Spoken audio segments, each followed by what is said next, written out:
So before we go into the different aspects of the monitor review, I realized that maybe I need to explain some of the terms. When you're looking at the monitor review, understand what nits, gamuts, spaces, brightness, and all of these things mean, in case you don't know that. If you know that, skip ahead of this bit. So one of the things that we see, it comes with a factory calibration sheet, which I've got over here. And in there's different things that it says about the monitor. In fact, some of the things are better than what we see on the specs. It just shows that, hey, we checked this monitor in the factory, and then here's some of the things. So if we start from the top, you can see there's this kind of a colored bit in there. And then this basically says that this is color gamut, CIE 1976 DCI-P3 coverage. So what on earth does this mean? You can see that there's a triangle within these colors.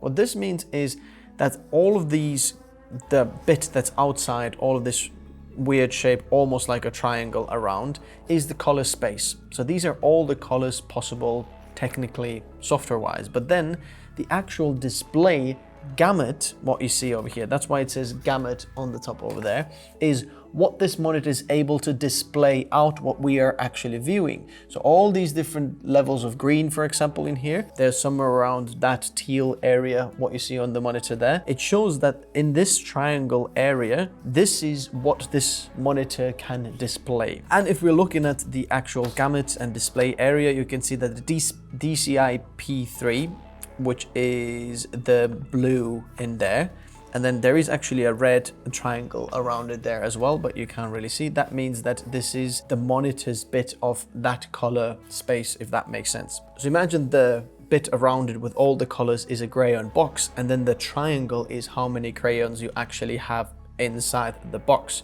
The bigger the triangle, the more it can display. Next, we're gonna look at bit depth. Now, there are different bit depths of monitors available and cameras. So this camera right now, I'm shooting 10-bit footage.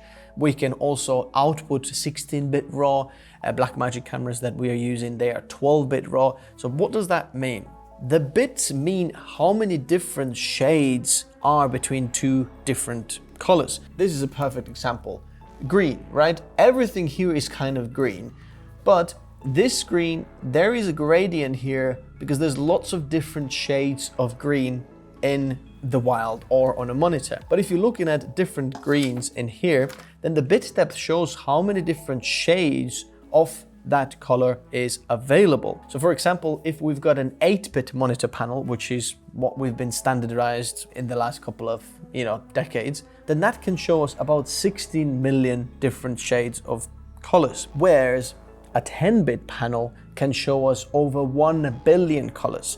So the bit depth, there's a huge difference. 8-bit is 256 shades of each color, and 10-bit is over 1000. So 2 over 8 or 2, 10, that's 10-bit, 8-bit. That's 256, and that is 1028. So by knowing the gamut, we know that, okay, we can show all the colors in here, but we also know that we can have all these different shades within that space available. And having 10-bit panel, not 8-bit FRC. 8-bit of FRC means that the panel can actually show 8 bits, but the pixels around it, so let's say that it is like this. Imagine your display is like that. These are the pixels in the display.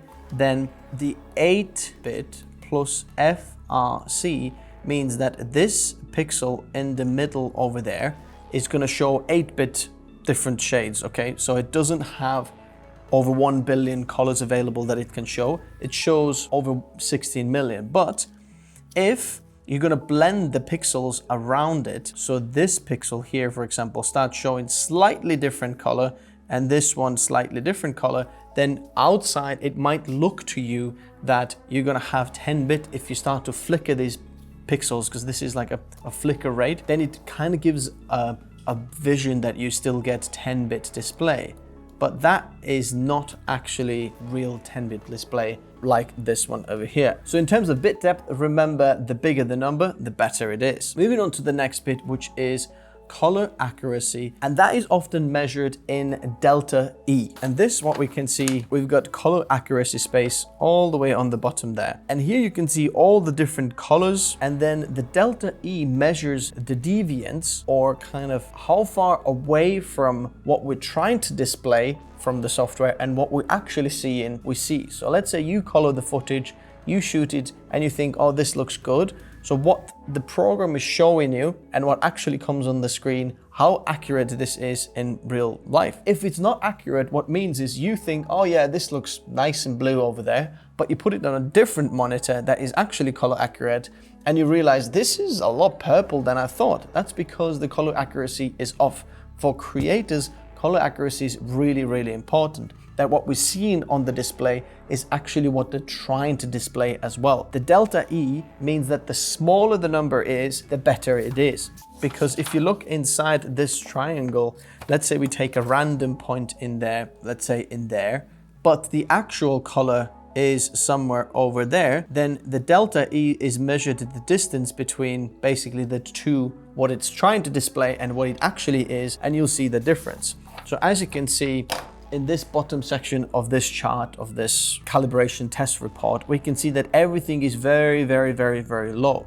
There is red 3 and red 1 that seem to be a bit off. And we can see that slightly in there as well, that around the red, they're slightly off, but we're talking about a couple of percent here. This red is over 4 and that one is under 2. So anything that is under 2, delta E less than 2, you won't be able to see a difference with your eyes. If it's between 3 and 4, you might be able to see. If you got them side by side, you look very closely, you might be able to see a difference. So to have a delta E less than 1, that is extremely color accurate and as good as it basically can get. Delta E average 0.52 is an incredible result, what we can see there. So remember, color accuracy and delta E, the smaller the number, the better. Then we're talking about brightness. The brightness of the monitor actually also affects some of the other specs of this, because if the monitor can go very bright, it might be able to show some of these colors in a color space. So for example, in this here, if we go further to the green and further to the red or further to the blue,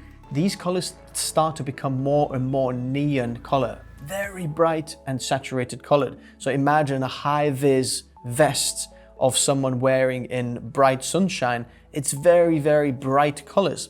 So to have big brightness of the display and the color space to actually show that space will give us very, very good colors. So the brightness is actually measured in nits. The higher it is, the better it is. And this display goes 1000 nits, and 1000 nits is very, very bright when it comes to that. But brightness, the higher the number it is, the better it is. And finally, refresh rate. What that means is how many times each second there is a new picture shown on the display. How many times is it able to refresh that? So if you see a refresh rate of 360, 140, it means that it shows it that many times every single second. Hertz is basically just per second. The higher the refresh rate is, the smoother it is. You especially be able to see this when you're moving the mouse around on the screen. So instead of seeing the mouse very jittery across the screen, which you would see on a 60 Hz display, on a higher refresh rate, it's very, very smooth. For gamers,